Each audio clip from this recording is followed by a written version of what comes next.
Bismillahirrahmanirrahim. Assalamualaikum warahmatullahi wabarakatuh.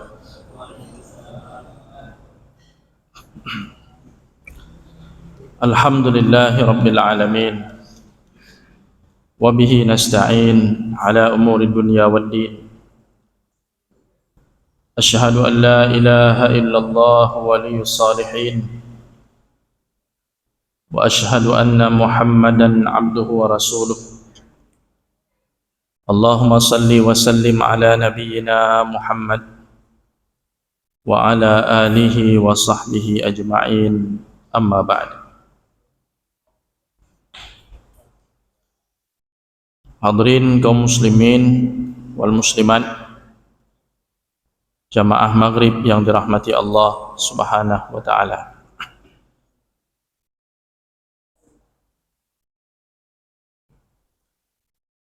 Kita akan lanjutkan pengajian tafsir surah An-Nazi'at ayat 34 sampai ayat 41. Allah subhanahu wa ta'ala berfirman,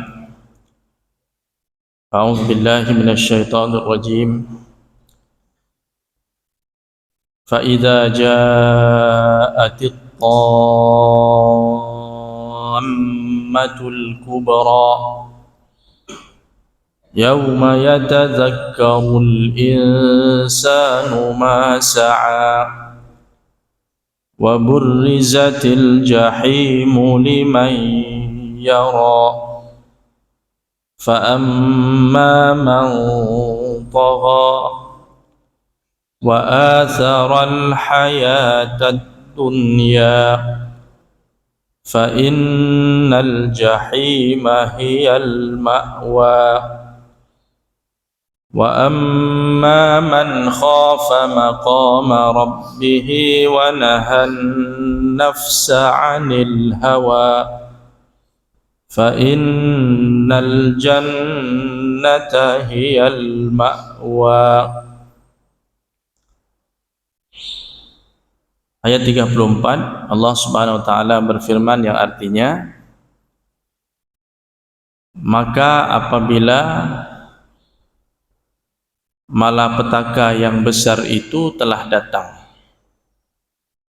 fa idza ja'atit tammatul kubra,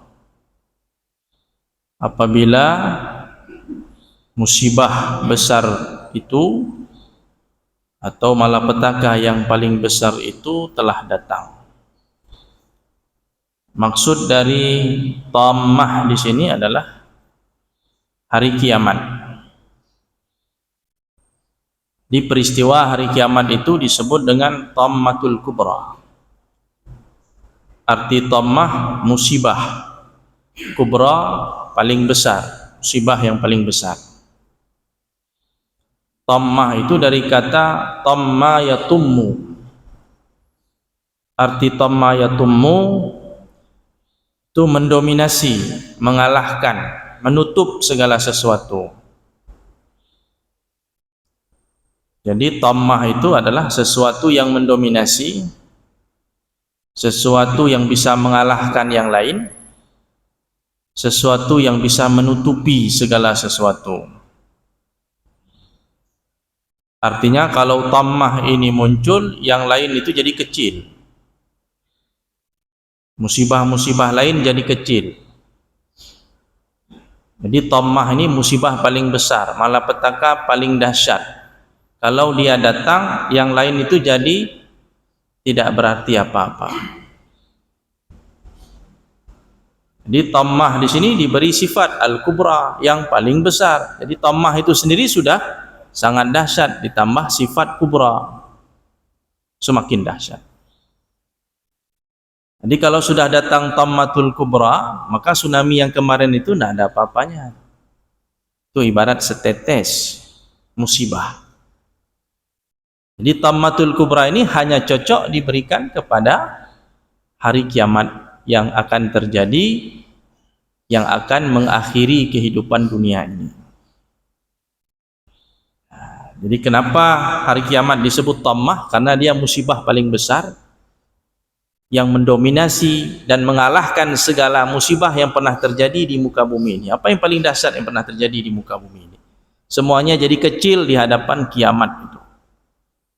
Ketika sangkakala ditiup, Allah menghancurkan kehidupan ini dengan kiamat besar tadi, semua musibah menjadi kecil.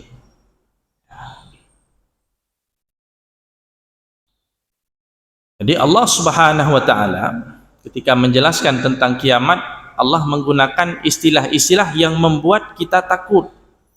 Di sini ada uslub namanya tahwil wa tasydid. Jadi Allah menggunakan bahasa-bahasa yang membuat kita jadi takut. Hati kita menjadi gerun dan kita menjadi ngeri. Maka digunakanlah tammatul kubra. Orang yang ngerti bahasa Arab langsung dia membayangkan tammah itu seperti apa. Jadi ketika Al-Quran memilih diksi, memilih ungkapan, dia akan menunjukkan sesuatu yang paling berkesan di dalam jiwa. Kalau ingin menakut-nakuti orang, dia pilih istilah yang paling orang takut untuk menggambarkan suasana kiamat dengan segala huru-haranya itu. Dalam surah Al-Qamar ayat 46 Allah mengatakan was-sa'atu adha wa amar. Hari kiamat itu hari yang paling dahsyat, lebih dahsyat dari musibah yang ada. Wa amar, peristiwa yang paling pahit, melebihi pahitnya peristiwa ataupun musibah yang pernah terjadi di muka bumi ini. Al-Qasim Ibnul Walid Al-Hamdani mengatakan tammatul kubra itu adalah ketika penghuni surga digiring ke surga, dibawa ke surga, dan penghuni neraka digiring ke neraka. Sufyan mengatakan as-sa'ah allati yusallamu fiha ahlun nar ila zabaniyah. Jadi tammatul kubra itu, hari kiamat itu adalah hari ketika penghuni neraka diserah terimakan kepada malaikat zabaniyah. Disitulah peristiwa paling dahsyat atau musibah paling besar. Nah, jadi ada yang mengatakan tammah itu pas kiamat terjadi, itulah tammatul kubra. Ada yang mengatakan tammatul kubra itu ketika penghuni neraka digiring ke neraka, diserahkan kepada malaikat zabaniyah yang akan menyiksa mereka. Maka apabila terjadi tammatul kubra tadi, apabila tammatul kubra telah terjadi, maka pada saat itu seseorang akan menyaksikan sesuatu yang belum pernah terbayangkan oleh pikiran. Dahsyatnya hari kiamat belum pernah terbayang di dalam pikiran manusia. Ketika terjadi itu, kata para ulama, orang tua sampai lupa sama anaknya. Yauma tazhalu kullu murda'atin amma arda'at. Wanita-wanita yang sedang menyusui, dia lupa dan lalai terhadap anak yang sedang disusukannya. Jadi lupa semuanya, tertutup pikiran tadi, nggak ingat apa-apa lagi, karena dahsyatnya hari kiamat. Kalau musibah dunia ini kita masih sadar, masih waras. Terjadi tiba-tiba musibah besar, seorang ibu masih cari anaknya di mana, masih teringat sama anak. Mungkin ada orang masih teringat sama lembu, sama mobil, sama rumah. Tapi kalau sudah kiamat terjadi, tidak ingat apa-apa lagi. Ayah lupa sama anak, begitu juga sebaliknya. Suami lupa sama istri, dan sebaliknya.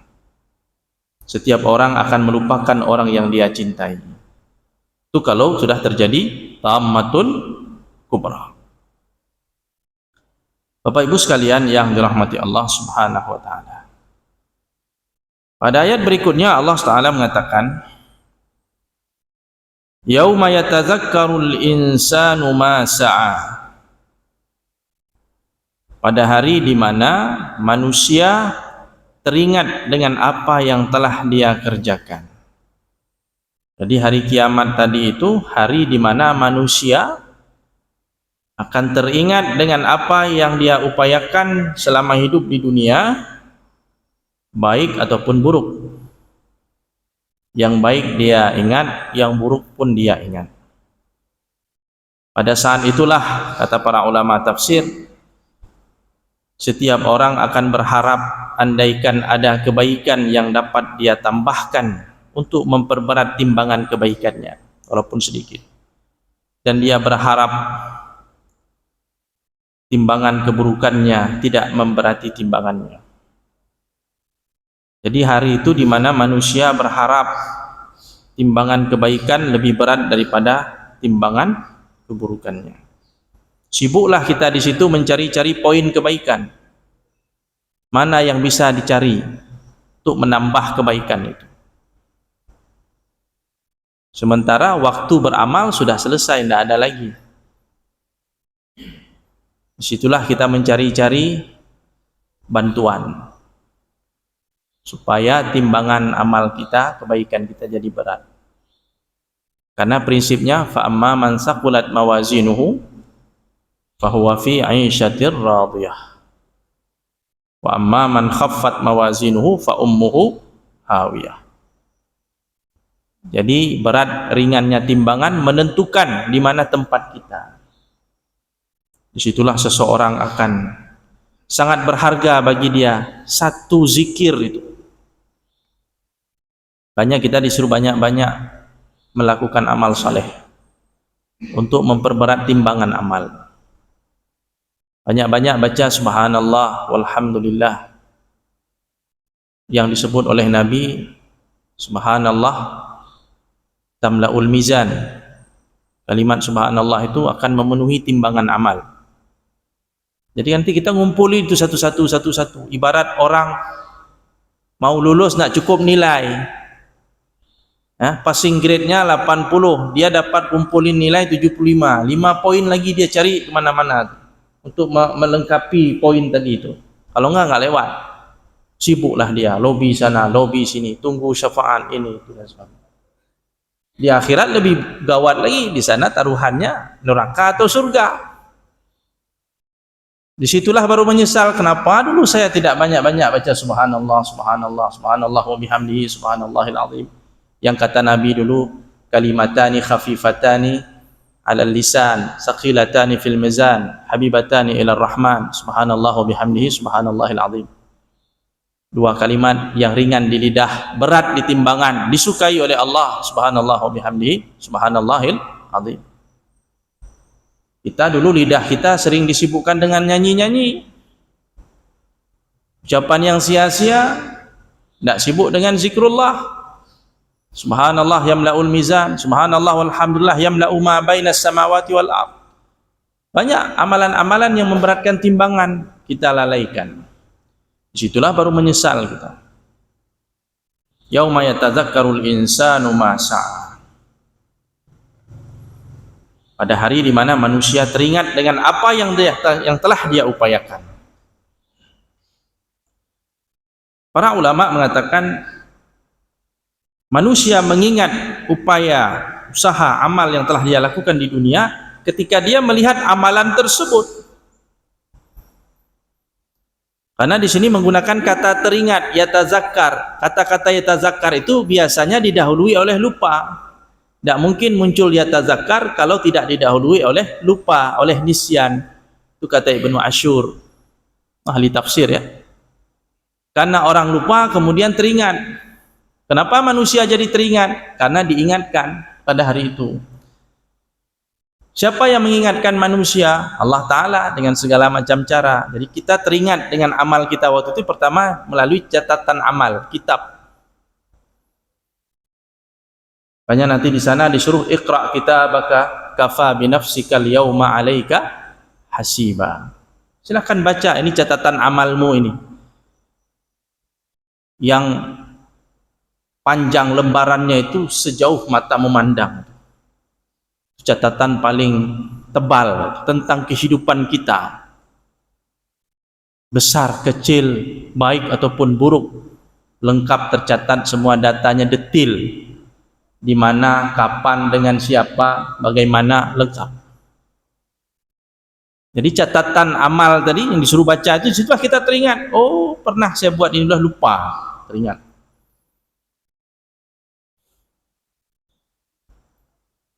Kemudian apa lagi?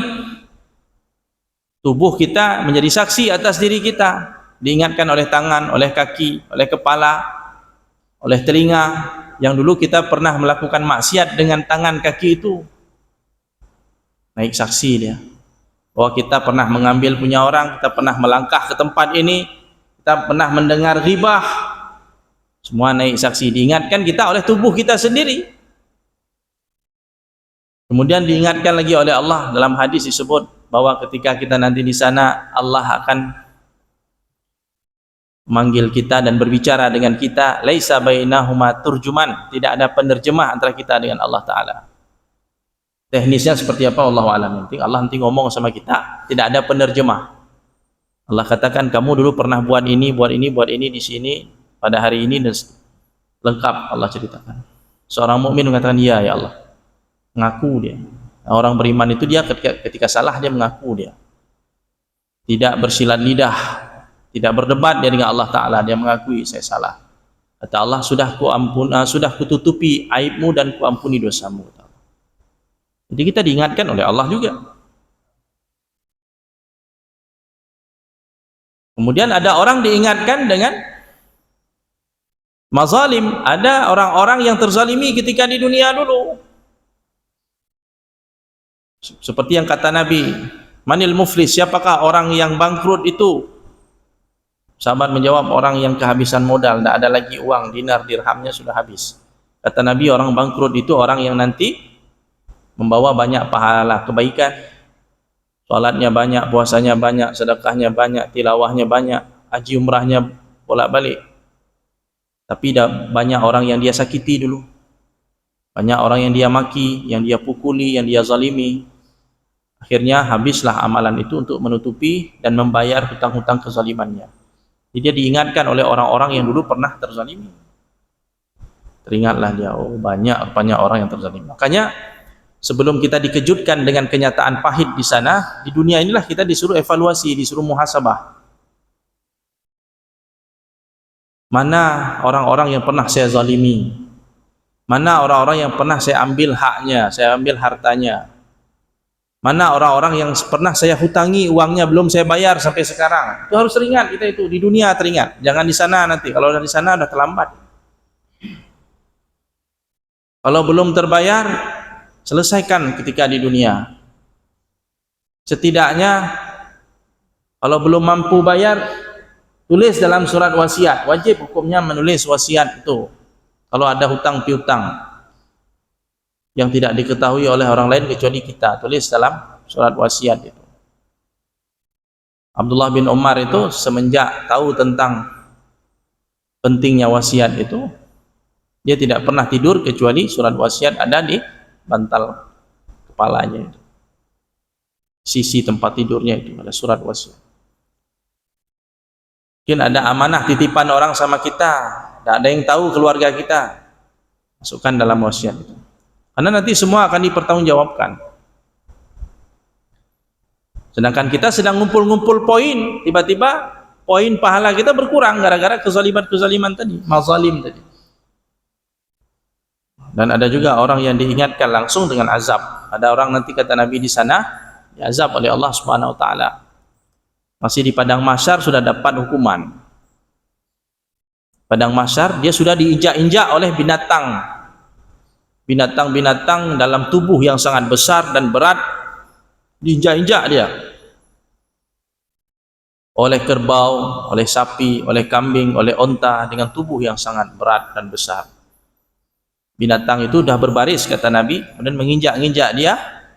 Setelah habis yang terakhir, datang lagi yang pertama tadi, barisan pertama tadi datang menginjak-injak dia sampai Allah menyelesaikan keputusan untuk semua orang yang ada di padang mahsyar. Dia ada orang yang diingatkan langsung dengan azab di padang mahsyar. Intinya pada hari itu, Bapak Ibu sekalian, Setiap kita akan teringat dengan apapun yang telah kita lakukan di dunia ini, dan kita sudah tahu apa resikonya, apa konsekuensinya. Disitulah timbul penyesalan. Yang baik-baik menyesal juga, kenapa sedikit berbuat baik. Yang jahat-jahat lebih menyesal lagi, berharap ingin dikembalikan sebentar saja ke dunia untuk memperbaiki segala kesalahan, tapi waktu telah berakhir. Ya. Yauma idzi yatadzakkarul insanu wa anna lahu dzikra, kata Allah dalam surah Al-Fajr. Pada hari itulah manusia teringat dengan apa yang dia lakukan. Manusia menjadi sadar, tapi sudah terlambat kesadarannya itu, kata Allah. Kemudian apa lagi? Wa burrizatil jahimu liman yara. Pada hari itu diperlihatkan al-jahim bagi orang-orang yang dapat melihat. Apa itu al-jahim? Salah satu nama neraka. Kenapa neraka itu dipanggil al-jahim? Kenapa neraka itu disebut jahim? Apa arti jahim? Jahim itu adalah kullu narin azimatin fi hufratin amiqah, kata para ulama. Jahim itu artinya semua api yang besar berada di tempat yang dalam. Api yang besar, yang sangat panas, yang siap melahap apa saja, dan berada di tempat yang sangat dalam. Ini gambarannya kalau di dunia ini kita naik ke puncak gunung berapi misalnya, kemudian di tengah-tengahnya itu ada kawah. Kita tengok ke bawah, lahar magmanya itu merah. Kalau masuk situ tidak ada cerita. Besi-besi bisa meleleh saking panasnya itu. Jadi itu disebut jahim. Jahim itu api besar, api yang sangat panas berada di tempat yang sangat dalam. Kalau jatuh tidak ada cerita naik. Tidak tahu cara naiknya gimana, cara menyelamatkan diri tidak tahu. Itu namanya jahim. Jadi neraka itu disebut jahim karena dalam. Suatu ketika Nabi sedang duduk bersama para sahabatnya mendengar suara jatuh seperti batu jatuh. Nabi bertanya, kalian tahu suara apa itu? Para sahabat mengatakan, Allah dan Rasulnya lebih tahu. Itu suara batu yang dilempar dari atas neraka. Berat batu itu 7 ekor, seberat 7 ekor onta yang sedang mengandung. Dilempar dari atas baru jatuh sampai ke dasarnya 70 tahun. 70 tahun dia meluncur baru jatuh ke bawah. Itu dalamnya api neraka. Panasnya jangan tanya lagi. Wa burrizatil jahimu liman yara. Jadi pada hari itu neraka diperlihatkan, ditampakkan kepada siapa? Kepada semua orang yang bisa melihat. Sebagian ahli tafsir mengatakan neraka nanti diperlihatkan kepada ahli neraka. Kepada yang akan masuk neraka diperlihatkan neraka. Neraka, penghuni neraka tengok neraka, neraka pun melihat orang-orang yang akan masuk ke dalamnya. Saling melihat, saling menatap. Neraka itu makhluk Allah juga, dia bisa bicara, dia bisa melihat. Dia tengok orang-orang yang jahat, yang berdosa itu, neraka itu sudah tidak sabar ingin menerkam. Dia sedang menunggu perintah Allah untuk siap melahapnya. Seperti binatang buah singa yang sudah lapar berhari-hari, dikasih tengok sama dia seekor anak kambing misalnya, atau bebek misalnya, dinampakkan di depan mata harimau singa yang sudah lapar, sudah nggak sabar lagi dia, mau nerkam saja itu. Tinggal buka pintu saja, masuk, habis diterkam, habis dilahap semuanya. Jadi pada hari itu manusia durhaka melihat neraka, neraka pun melihat mereka, saling lihat. Sebagian ahli tafsir mengatakan neraka itu diperlihatkan kepada kedua-duanya, orang kafir dan orang mukmin. Untuk orang kafir tujuannya supaya mereka bertambah takut, bertambah tersiksa. Jadi bukan ujuk-ujuk dia masuk ke dalam neraka, enggak, dikasih tengok dulu. Dikasih tengok dulu sebelum masuk. Itu aja sudah cukup menderita. Belum masuk saja sudah menderita dengan pemandangan yang mengerikan itu. Jadi untuk orang kafir tujuannya supaya mereka semakin takut dan bertambah menyesal. Kepada orang yang beriman diperlihatkan neraka supaya mereka bersyukur atas nikmat Allah. Alhamdulillah diselamatkan oleh Allah Subhanahu wa taala. Kalau enggak masuk dalam neraka. Auzubillah. Kepada orang-orang yang baik diperlihatkan juga supaya dia tahu betapa besar rahmat Allah yang telah menyelamatkan dia dari neraka dan betapa besar nikmat surga.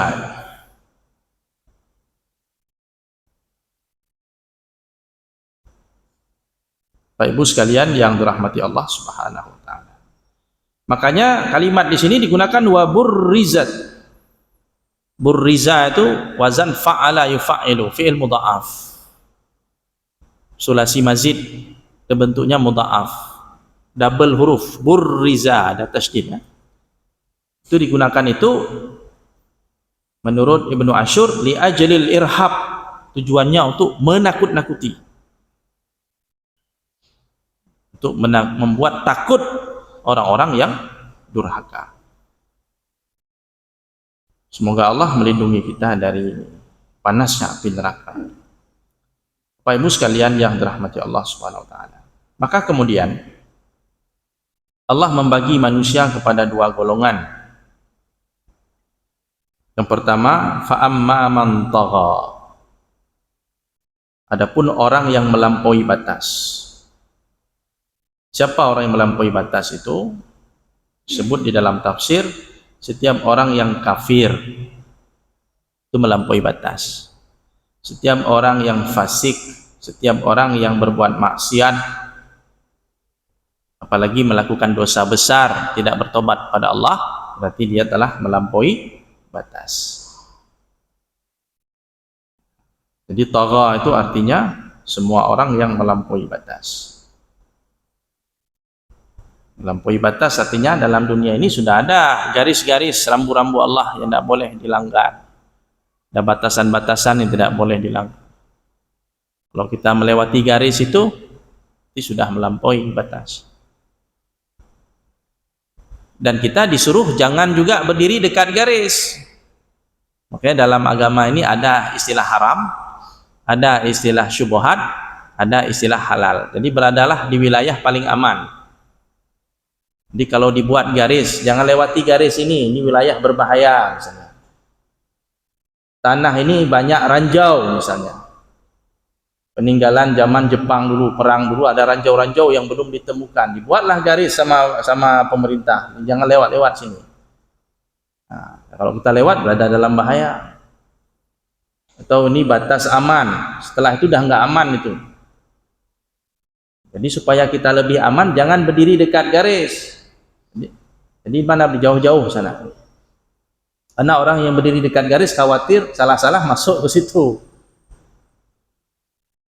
Itu kan konsep syubhat kan gitu. Syubhat itu kan wilayah abu-abu, wilayah yang beresiko antara halal dengan haram.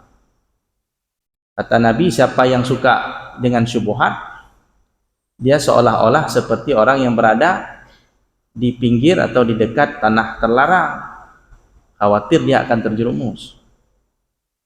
Kalau anak kita main-main ya dekat sumur, pasti orang tua bilang, jangan main-main dekat sumur, nanti jatuh dalam sumur baru tahu. Main jauh-jauh. Nah, main jauh-jauh itu artinya kita jangan dekat-dekat sama yang haram. Dekat-dekat sama yang haram artinya melakukan syubhat. Orang buat syubhat itu bukan buat yang haram, belum buat haram dia masih syubhat. Tapi syubhat itu wilayah yang beresiko, jangan dekat-dekat. Sama macam kita bilang sama anak, dia tidak pernah bilang sama anak jangan masuk sumur, ada. Jangan dekat-dekat sama sumur. Makanya dalam agama kan ada langkah-langkah preventif itu. Bukan disuruh dalam agama jangan berzina, bukan. Jangan dekati zina. Karena kalau dekati zina nanti berzina. Jadi wasilah menuju ke sana dilarang. Kalau mau cari tempat yang aman, wilayah yang aman. Supaya kita tidak tagha tadi, melampaui batas tadi. Bapak Ibu sekalian yang dirahmati Allah, adapun orang yang melampaui batas wa atharal hayatad dunya, dan dia mengutamakan kehidupan dunia. Maksudnya mengutamakan kehidupan dunia dibanding akhirat, sehingga disibukkan dia dengan dunia melupakan akhiratnya. Jadi sebenarnya yang dicela dalam ayat ini adalah orang yang mencari dunia, mengutamakan dunia sehingga melupakan akhirat. Sedangkan orang yang menikmati dunia, mencari dunia, sementara akhiratnya tidak diganggu, itu tidak ada masalah. Tidak ada masalah. Itu tidak dimaksudkan dalam ayat ini. Yang dimaksud dalam ayat ini orang yang sibuk dengan dunia dan melupakan akhirat. Termasuk yang dicela di sini orang yang prioritasnya kepada dunia. Bal tu'thirunal hayatad dunya wal akhiratu khairum wa abqa.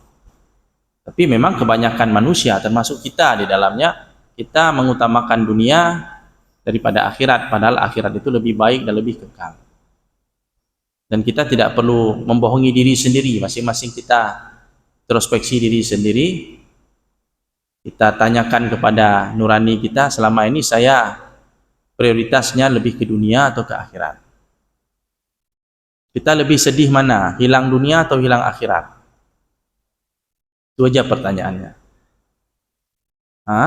Itu aja pertanyaannya. Kalau dulu sahabat Nabi misalnya tertinggal takbir bersama imam, mereka sedih sampai 3 hari. 3 hari berkabung.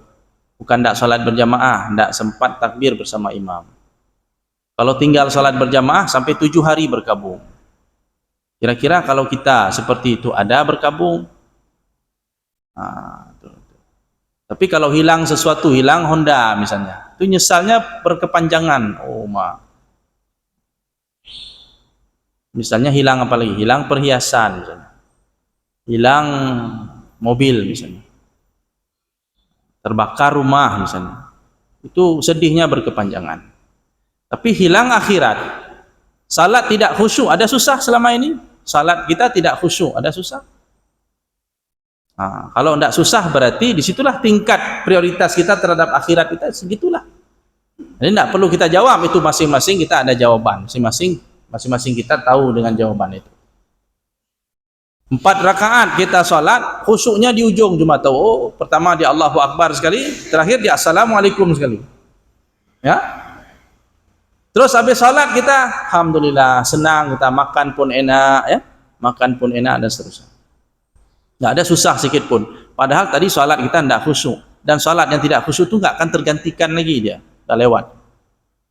Pernah kita itu merasa kehilangan itu?